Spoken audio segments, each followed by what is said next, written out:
Hi, YouTube. I wanted to talk about like parents who bitch about their parents and they're like still pissed off to this day about what the hell they did to them when they were small. Oh my god, they hit me. Oh my god, they told me off. They'll verbally fuck me up and they do the same shit to their kids. Why bitch about it? Like, oh, why be sad? If you're doing the same thing to your kids, you're repeating your mistakes. And I don't, and you they're resentful, then you're gonna make your kids resentful.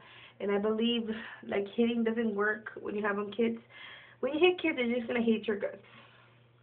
I'm putting it out there as simple as it is. Don't hit your kids. I don't think it's gonna work. They'll hate you in the end, and when they get older, they're gonna bring it up and they're gonna hate you, and you're gonna be wondering why do my kids hate me? I was like a good parent my ass. To me, beating the shit out of your kid does not work. I had to talk about this, and no. Well, parents, stop bitching about it and move the fuck on. You can't. You, I'm like annoyed. Yes, well, that's what I had to talk about. If you have parents like this, you know how it feels. You want to comment, you have parents who do the same shit and who bitch about their parents.